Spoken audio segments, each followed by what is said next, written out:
जय भोलेनाथ। आप सभी का हमारे YouTube चैनल पर हार्दिक स्वागत है। आज हम रसपान करेंगे सावन मास मातम्य के 17वें अध्याय का, जिसमें श्रावण मास की अष्टमी को देवी पवित्र रोपण, पवित्र निर्माण विधि तथा नवमी के कृत्य का वर्णन किया गया है। अगर आपको ये अध्याय अच्छा लगे तो इसे ज़्यादा से ज़्यादा लाइक कीजिएगा, अपने दोस्तों रिश्तेदारों में ज़रूर शेयर कीजिएगा ताकि उन्हें भी सावन मास के मातम्य को सुनकर संपूर्ण फल प्राप्त हो और आपको इसका पुण्य लाभ मिले। और हमेशा की तरह अगर अभी तक आपने मेरे चैनल को सब्सक्राइब नहीं किया है तो आप सभी से अनुरोध है कि हमारे चैनल को सब्सक्राइब ज़रूर कीजिएगा ताकि आने वाली वीडियोस की जानकारी आपको समय पर प्राप्त हो सके।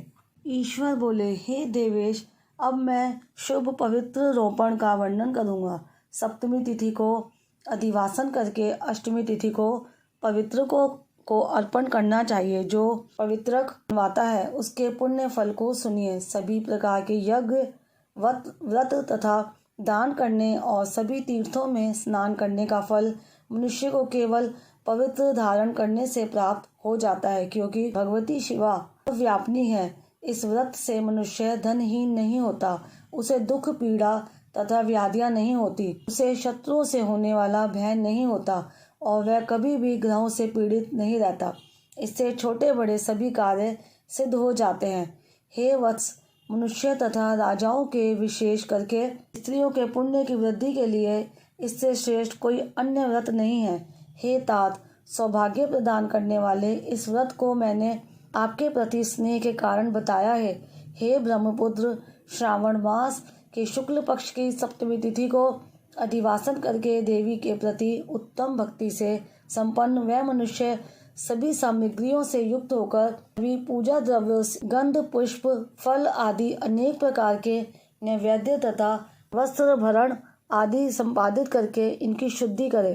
के बाद पंचगव्य का प्राशन कराए, चरु से दिग्बली प्रदान करे तथा अधिवासन करे। इसके बाद सदक्ष वस्त्रों तथा पत्रों से इस पवित्र को आच्छादित करे। पुनः देवी के उस मूल मंत्र से उसे 100 बार अभिमंत्रित करके शोभा मनवित उस पवित्र को देवी के समक्ष स्थापित करे। इसके बाद देवी का मंडप बनाकर रात्रि में जागरण करे और नट नर्तक तथा वीरांगनाओं के अनेक विध कुशल समूहों और गाने बजाने तथा नाचने की कला में प्रवीण लोगों को देवी के समक्ष स्थापित करे।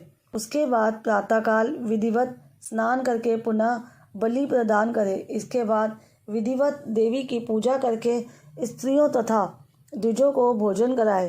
पहले देवी को पवित्र अर्पण करे और अंत में दक्षिणा प्रदान करे।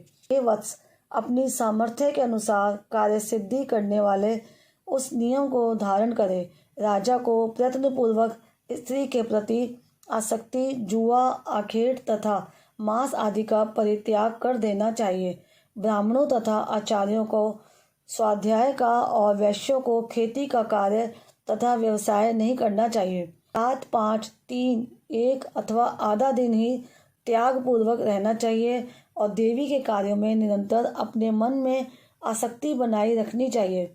हे मुनि सत्तम, जो बुद्धिमान व्यक्ति विधान पूर्वक पवित्र रोपण नहीं करता है उसकी वर्ष भर की पूजा व्यर्थ हो जाती है। अतः मनुष्यों को चाहिए कि देवी परायण तथा भक्ति से संपन्न होकर प्रत्येक वर्ष शुभ पवित्र रोपण अवश्य करे। कर्क अथवा सिंह राशि में सूर्य के प्रवेश करने पर शुक्ल पक्ष की अष्टमी तिथि को देवी को पवित्रक अर्पित करना चाहिए। हे सनत कुमार, इसके ना करने में दोष होता है, इसे नित्य करना बताया गया है। सनत कुमार बोले, हे देवदेव, हे महादेव, हे स्वामिन, आपने जिस पवित्र का कथन किया वह कैसे बनाया जाना चाहिए उसकी संपूर्ण विधि बताए। ईश्वर बोले, हे सनत कुमार, स्वर्ण, ताम्र, चांदी, रेशमी वस्त्र से निकाले गए कुश, काश के अथवा ब्राह्मणी के द्वारा काटे गए कपास के सूत्र को तिगुना करके फिर उसका तिगुना करके पवित्रक बनाना चाहिए।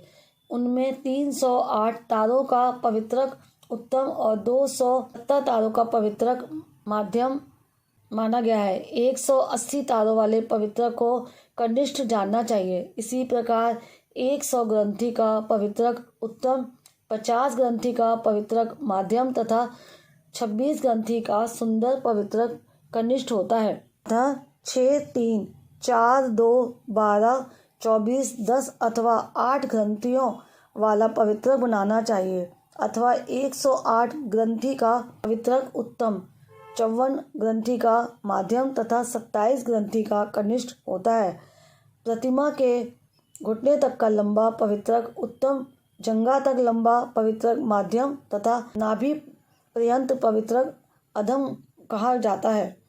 पवित्रक की सभी शुभ ग्रंथियों को कुमकुम से रंग देना चाहिए। इसके बाद अपने समक्ष भद्र मंडल पर देवी का पूजन करके कलश के ऊपर बांस के पात्र में पवित्रकों को रखें। 3 तार वाले पवित्रक में ब्रह्मा, विष्णु तथा शिव का आवाहन करके स्थापित करें। इसके बाद का सुनिए। 9 तार के पवित्रक में ओमकार, सोम, अग्नि, ब्रह्मा, समस्त नागों, चंद्रमा, सूर्य, शिव तथा विश्व देवों की स्थापना करें। हे सनत कुमार, अब मैं ग्रंथियों में स्थापित किए जाने वाले देवताओं का वर्णन करूँगा। क्रिया, पौरुषी, वीरा, विजया, अपराजिता, मनोन्मणि, जाया, भद्रा, मुक्ति और ईशा ये देवियां हैं। इनके नामों के पूर्व में प्रणव तथा अंत में नमः लगाकर ग्रंथि संख्या के अनुसार क्रमशः आवाहन करके चंदन आदि से इनकी पूजा करनी चाहिए। इसके बाद प्रणव से अभिमंत्रित करके देवी को धूप अर्पण करना चाहिए। हे सनत कुमार, मैंने आपसे देवी के इस शुभ पवित्रारोपण का वर्णन कर दिया। इसी प्रकार अन्य देवताओं का भी पवित्रारोपण प्रतिपदा आदि तिथियों में करना चाहिए। मैं उन देवताओं को आपको बताता हूँ। कुबेर, लक्ष्मी, गौरी, गणेश, चंद्रमा, बृहस्पति, सूर्य, चंडिका, अम्बा, वासुकी, ऋषिगण, चक्रपाणि, अनंत, शिवजी, ब्रह्मा और पितर, इन देवताओं की पूजा प्रतिपदा आदि तिथियों में करनी चाहिए। यह मुख्य देवता का पवित्रारोपण है। उनके अंग देवता का पवित्रक 3 सूत्रों का होना चाहिए। ईश्वर बोले, हे विपेंद्र, अब मैं श्रावण मास के दोनों पक्षों की नवमी तिथियों के करणीय कृत्य को बताऊंगा। इस दिन कुमारी नामक दुर्गा की यथाविधि पूजा करनी चाहिए। दोनों पक्षों की नवमी के दिन नक्त व्रत करें और उसमें दुग्ध तथा मधु का आहार ग्रहण करें अथवा उपवास करें। उस दिन कुमारी नामक उन पापनाशिनी दुर्गा चंडिका की चांदी की मूर्ति बनाकर भक्ति पूर्वक सदा उनका अर्चन करें। गंध, चंदन, कनेर के पुष्पों, दशांग, धूप और मोदकों से उनका पूजन करें। इसके बाद कुमारी कन्या स्त्रियों तथा विप्रों को श्रद्धा पूर्वक भोजन कराएं। फिर मौन धारण करके स्वयं बिलपत्र का आहार ग्रहण करें। इस प्रकार जो मनुष्य अत्यंत श्रद्धा के साथ दुर्गा जी की पूजा करता है वह उस परम स्थान को जाता है जहाँ देव बृहस्पति विद्यमान है। हे विधि नंदन, मैंने आपसे नवमी तिथि का कृत्य कह दिया। यह मनुष्यों के सभी पापों का नाश करने वाला है, सभी संपदाएं प्रदान करने वाला, पुत्र पौत्र आदि उत्पन्न करने वाला और अंत में उन्हें उत्तम गति प्रदान करने वाला है। इस प्रकार श्री स्कंद पुराण के अंतर्गत ईश्वर सनत कुमार संवाद में श्रावण मास महात्म्य में अष्टमी तिथि को देवी पवित्रारोपण नामक 17वां अध्याय पूर्ण हुआ। इस तरह आज आपने सावन मास महात्म्य के 17वें अध्याय का रसपान किया, जिसके सुनने मात्र से हमारे सभी पापों का नाश होता है और हमें सभी खुशियाँ मिलती हैं। दुर्गा देवी व्रत को विधि विधान से करना चाहिए। उम्मीद करती हूँ आज की ये वीडियो आपको पसंद आई होगी। जय भोलेनाथ, जय माँ दुर्गे।